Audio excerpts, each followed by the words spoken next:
Zdravím všechny přátelé, kamarády, radioamatéry a všechny lidi se zájmem o rádiové vysílání. Moje jméno je Leo OK9CSB a dneska bych vám chtěl ukázat jednu takovou zajímavou věc týkající se odolnosti přijímačů u různých rádií. Jak jistě všichni víme, tak klasický rozhlasový pásmo je od 88 do 108 MHz, v dnešní době od 87,5 do 108 MHz, kde se vysílá komerční rozhlas. A tak toto dokládá i webová stránka Českého telekomunikačního úřadu, kde se můžeme dočíst, jak to vzniklo a o co jde. To určitě všichni víme a proto mě zaujmula jedna věc, když jsem si tak ladil mého Baofenga, což je taková levná čínská vysílačka, UV5R, mám model, a zaslechl jsem na úplně jiným kmitočtu, než jsou rozhlasy, který jsme si právě řekli, nějakou rozhlasovou stanici s úplně nádhernou čitelností.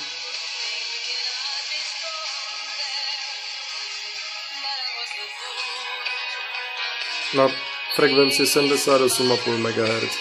Je to zajímavý. Tak jsem si řekl, dobře, ten přijímač je neodolný, prostě je to taková levná stanička, vezmu si vedle toho něco jiného, ať to vyzkouším, jestli je to nějaký zrcadlo, nebo prostě jestli se to do toho nějak dostává, nějak se to mixuje, nebo něco. Tak jsem si vedle toho vzal tady takový roztomilý ruční skener, to je Yaesu VR500, který má všechny modulace, všechny pásma radioamatérský, mimo jiné i FM rozhlas. Tak jsem si tam naladil ten kmitočet a voilà.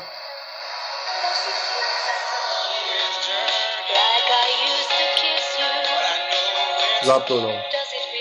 Na prutovou anténu vevnitř. Moje QTH je v Olomouci v centru, kousíček od fakultní nemocnice. Tak jsem se zamyslel a říkám si, dobře, zapnu atenuátor, tak to můžu udělat s trochou snahy. Teď se mi to pěkně zaskvalčovalo, když to odskvalčuju.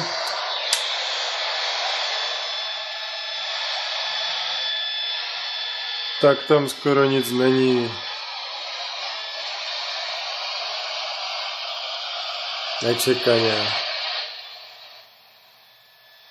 Takže jak se můžeme jednoduše ujistit, tyto dvě rádia jsou tak zhruba stejně neodolná vůči přehlcení přijímače silným signálem. Zajímavé ale je, jak je moc ten signál silný. Chvilku jsem poslouchal a zjistil jsem, že tohle, co tady slyšíme na těch 78,5 je ve skutečnosti rádio Hana, které, když se podíváme, tak oficiálně v Olomouci vysílá. Ono má v Olomouci i centrum, ale pokrytí je nastaveno tak, že v Olomouci ho lidi chytají na 92,3. Což není problém vyzkoušet, když to tady spustím. Mám tady SDR přijímač a Fedry, tak to zapnu a na 92,3 zde mám signál. Já stlumím ty ostatní přijímače a mám tady signál z notebooku, který mi dekoduje tady tohle pomocí HDSDR programu, který napsali taktéž radioamatéři a pro velký úspěch ho používá mnoho lidí na světě. Není to jediný program, je jich spoustu na internetu, ale tady tento jsem si oblíbil, protože je takovej, sedne mi to uživatelský rozhraní a tak dál. Ale abych o tom jenom tak nemluvil, ukážu vám anténu tady k tomu přijímači. A anténa je voilà, BNC konektor. Dobrý, že? Škatulka je plechová, takže by se do toho nemělo nic dostat.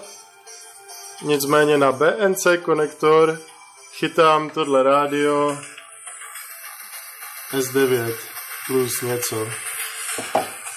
Podotýkám, že na tom Afedry mám nastavený autogain, takže on si ho vyšponuje podle toho, jak je potřeba.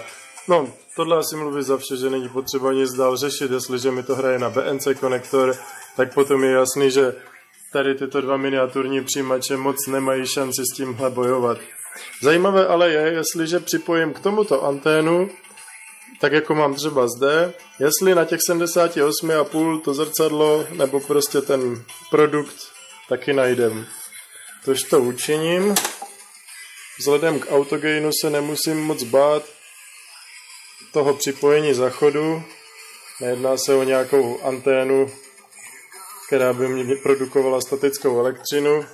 Já sám sedím v takovém oblečení, že bych neměl být nabit statickou elektřinou a jak jste si mohli všimnout, držím se první toho plechového krytu a pak teprve dávám tu anténu, takže by to mělo být v pohodě.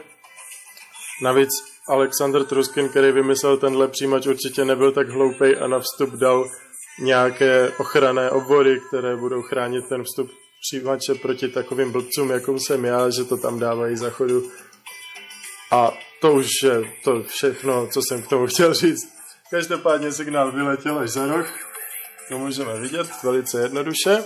A teď to rádio sladíme na 78,5 a podíváme se, jestli tam to zrcadlo najdem. 78,5, voilà. A nic. A tohle rádio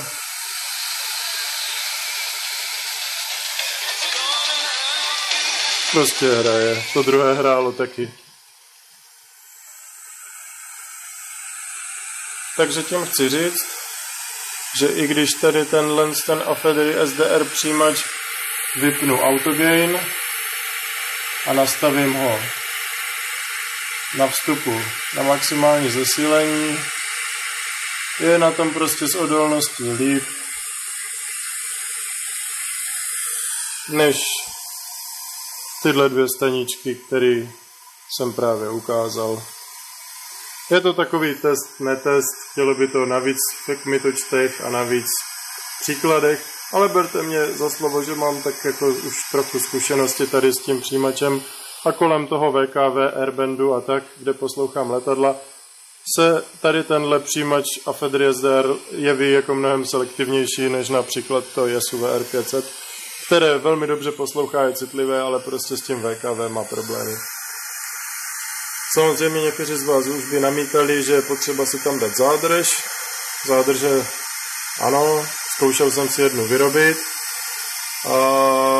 Jo, vyrobil jsem s odladěním 40 až 45 decibelů, ale uhlo mi to o 20 MHz, takže jsem tu zádrž zahodil a druhou jsem zatím ještě nevyrobil, protože tam moje ladila někde právě v tom leteckém pásmu, které jsem se snažil, aby tam zůstalo a místo toho jsem si ho odfiltroval a VKV rozhlas mi tam zůstal, takže vzhledem k tomu, že jsem schopný si to udělat a že jsem schopný si to nějakým způsobem změřit, mně přijde dost blbé si to objednávat od komerční společnosti, takže zatím je to pase.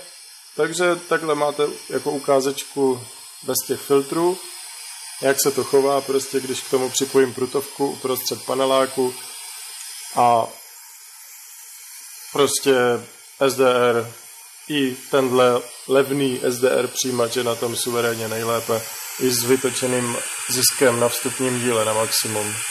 Já tady vrátím zpátky ty autogainy a teď si řekneme něco o zdroji tady toho signálu, který nám prolízá až na těch 78,5. Já jsem si udělal trošku průzkum, vzal jsem si rádio Hana, vzal jsem si tento vysílač a našel jsem si ho na přehledu schválených rozhlasových vysílačů podle oprávnění na Českém telekomunikačním úřadě a zjistil jsem, že tento vysílač je Olomouc Pohořany, kmitočet 92,3 ve vertikální polarizaci, jedná se o naše rádio Hana a tento vysílač se ode mě nachází zhruba kolem 15 km vzdušnou čarou, což je relativně daleko, až na jeden jediný problém a to je tato kolonka, voilà, efektivně vyzářený výkon 5 kW. A to je ten problém.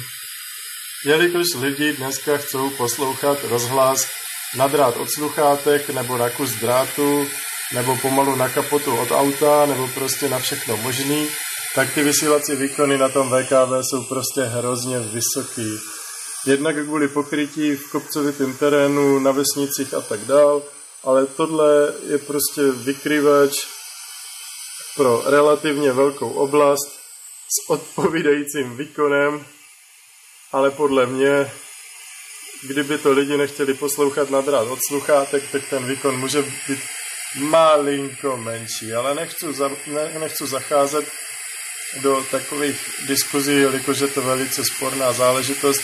Určitě to někdo počítal a nikdo v dnešní době nechce dobrovolně mrhat elektrickým proudem, zvlášť když proud je drahej a pokud to vysílá 24/7, tak jestli výstupní výkon je 5 kW nebo 1 kW, tak to bude rozdíl za elektřinu, taky to bude rozdíl v tom technologickém zázemí na straně toho vysílače a tím pádem se to promítne i do ceny, protože dneska se to určitě používá, že rádio si ten vysílač pronajímá jako hotovou službu, že jim tam po internetu posílá jenom prostě data, které se potom konvertují až na straně toho vysílače na to ten rádiový signál, který potom se zesílí a jde to do antén, takže prostě myslím si, že někdo nad tím přemýšlel, ale asi nad tím přemýšlel a počítal to takovým způsobem, aby to prostě chytli lidi na ten kus drátu a tím pádem nám to potom prolízá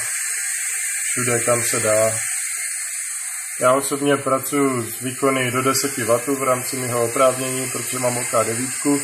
No a tak proto třeba takových 5 kW na VKV, kousíček ode mě, mi přijde jako docela slušná palba, zvlášť když chci poslouchat letecký provoz, který je o pár megahertz jenom nad tím a logicky všechny vstupní díly těchto přijímačů se zahltí úplně na doraz, takže tam nic neslyším. Na poslech jezdím prostě mimo město.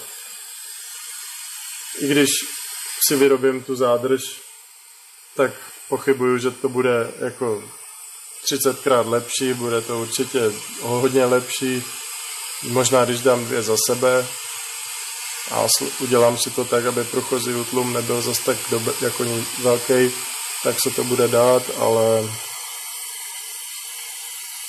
prostě každý ví, že tohle je problém.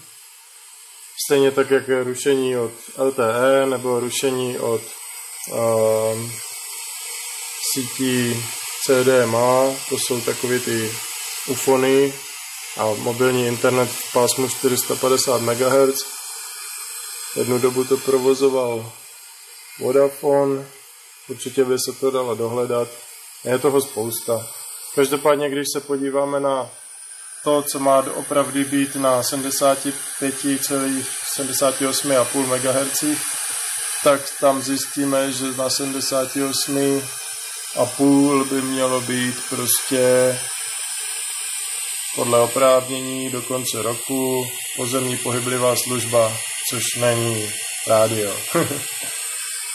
Ale jak se můžeme prostě ujistit, tak ten signál tam opravdu není od toho rozhlasu, je to prostě jenom zrcadlo v rámci těch přijímačů. Tak jo, to by bylo zatím ode mě všechno, díky, že jste se dívali. Určitě zase udělám nějaký videjko, jak mě něco napadne. Tohle je takový moje první, jelikož teď byl čas. Tak jsem si řekl, že se podělím s vámi o tady takovou myšlenku, co se týče vstupních dílů. Zatím ahoj.